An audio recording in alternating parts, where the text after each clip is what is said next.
And it says they crucified him. It never says the cross was taken back by Jesus. It just goes straight on from when Simon took the cross. Now, remember, I talked about conjecture. Allah said conjecture, because that's what they have. You see, they have a contradiction in that story. The Gospels are not all together in agreement with how the story goes, because John contradicts that. In John chapter 19, verse 17, now, John, written many years later, they give it, written about maybe 90 AD or so, says that Jesus kept carrying his cross. There's no mention of Simon coming out to carry the cross. You see? So obviously whoever wrote John saw the mistake and said, I better fix that. And this is what some people have asserted. You see? So that's the contradiction. The others, Matthew, Mark, mentioned that Simon comes out, carries the cross. Now John says, no, Jesus carried his cross the whole time. Well, who do I take with these conflicting stories here? So now let's move to the next part. Appeared dead. The next theory is the appeared dead or thought he had died. You see? Now, as Allah says, they follow conjecture. They don't have sufficient evidence. Why? You see, they claim that eyewitness accounts. How? When these books were written many years later, they don't know who really wrote them, so there's no really way to confirm if they're eyewitness accounts. On top of that, from the internal evidence, we see that they're not really sufficient accounts. Conjecture. Why? Because Mark chapter 14, verse 50 says, all his closest followers forsook him and fled. Okay? Matthew chapter 26, verse 56. All the disciples forsook him and fled. They left him. Nobody really stood around to confirm what really happened. You see? When they did look, what does it say? Mark chapter 15, verse 40. They were looking on from afar. Okay? They were looking from afar. Therefore, they couldn't confirm exactly really what was going on because they're looking from a distance, afar. They never were very right there on the scene. Matthew chapter 27, verse 55. Again, the women were beholding from afar. I'm looking, it looks like perhaps that's what's happening. I can't tell. I'm so far, I'm from afar. You see? Luke chapter 23, verse 49. Again, they're looking from afar. And then again, once again, the problem, because now we have a contradiction. Now, John chapter 19 cleans the story up, and he places Jesus' mother, her sister, the Mary, wife of Cleopas, Mary Magdalene. Now they're standing right next to the cross. Perfect, right? Clean the story up now. But all the others said they were looking from afar. Now all of a sudden they're right next to the cross and they can see what's going on. Clearly you can see that somebody said, I better fix this. Okay? And then even then, if you look at John chapter 19, verse 27, before Jesus is alleged to have died, they leave anyway. He sends them away. In 1927, it says that from that hour the disciples took her, his mother, and they left and they went home. So nobody actually stayed there to see it. So no one remained to actually see if he died or not. Now, according to many writings, for example, I'm referring to the Jesus Papers by Michael Benjamin. I hope I'm pronouncing his name correct. But this is widespread information anyway, about the crucifixion. Many of them say that the crucifixion was reckoned to take about 3 days. Some say more. Okay? So, let's get into the so-called historical proofs. Okay? First of all, none of the non-Christian so-called historical writings are from Jesus' time. There is no eyewitness accounts from Jesus' time. They are all authors who lived after the alleged event. Okay? Now, I'm reading from the book I read last night, for those of you who were there, The Jesus Mysteries. Now, my opponent last night tried to downplay the authors of the book. But look, listen to them. Timothy Frecki, again, I don't know if I'm pronouncing his name right. He has an honors degree in philosophy and is an authority on world mysticism with more than 20 books published internationally. Peter Gandhi has an MA in classical civilizations, specializing in ancient pagan mysteries. So please don't try to downplay my sources, okay? Here's what they say on page 133. This is an extremely literate period in history, they tell us, and they give us a list of pagan writers who wrote at or within a century of Jesus' time, which Jesus had to live. Again, it's a whole list of them. I don't want to go because that'll take some of my time. But it says these works of these writers would be enough to fill a library, but not one of them refer to Jesus.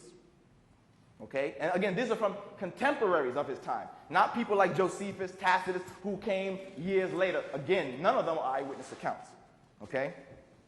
And look, you know what breaks down the whole total so-called historical facts? Turn to Matthew chapter 27, verse 52 and 53. It says that the graves opened, and many bodies of the saints which were dead came out of the graves and went into the holy city. I believe they're talking about Jerusalem, and appeared unto many. There is no historical record of that. That should have been written of more than Jesus coming to life.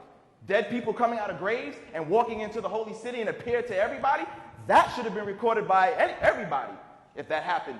Even if they didn't see Jesus, they could have said, well, you know what? There was a time when people came out of the graves, dead people, we saw them, and then they could corroborate it with the story of Jesus' crucifixion. There is no, and if you show me, there is no historical evidence of dead people coming to life and walking into the holy city. None.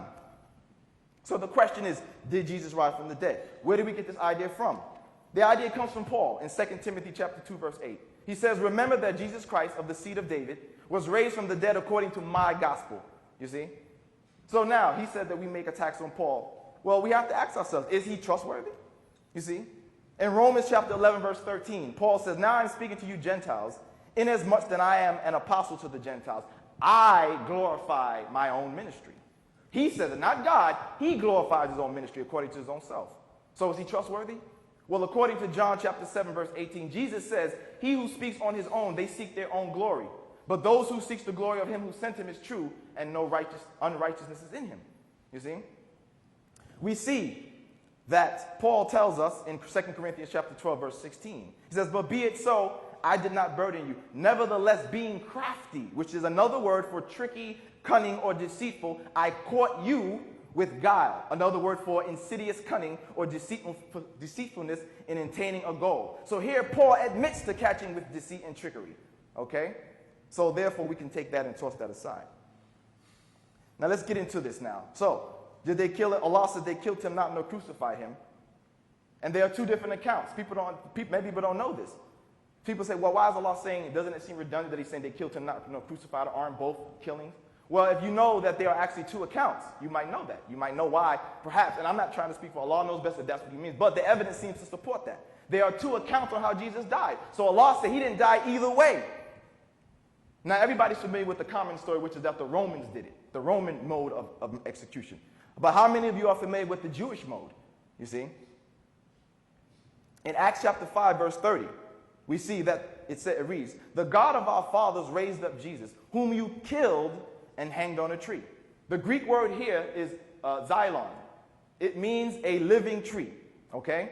And I'll show you from the context that most of the time, according to John D. Kaiser, from the book The Cross of the Christ, or an article The Cross of the Christ, he says in the majority of the cases, this word is rendered as a tree, a living tree. And we know from the context that it means a living tree, because this appears to show that it was the Jews that killed Jesus according to the Jewish law, where if you commit blasphemy, the person is stoned to death first. He's killed first.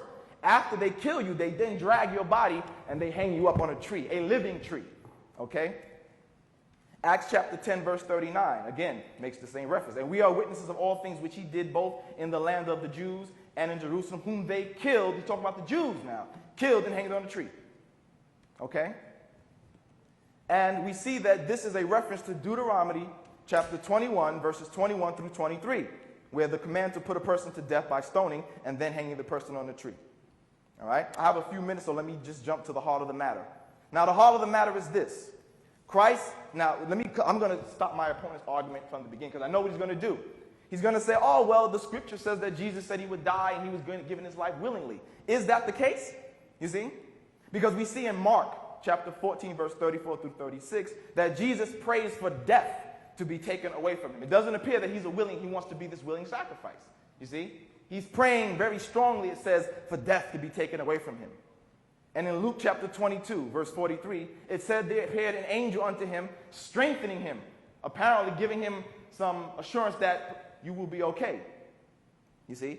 And we see that even up to the point of the alleged being put on the cross, Jesus appears to be expecting God's help. Because in Mark chapter 15, verse 34, he reads, my God, why hast thou forsaken me? Shows that he is still expecting the help of God to come from his prayer. We read in Hebrews chapter 5, verse 7, which says, he who in the days of his flesh, when he offered up prayers and supplications and strong crying and tears unto him that was able to save him from death, and was heard in that he feared. You see? So now that we've shown that he wasn't a willing sacrifice and he prayed for God to save him, let's get deeper into it now. Let's go back to the beginning. Now, we are told in Mark chapter 8, verse 11 and 12, that Jesus was asked for a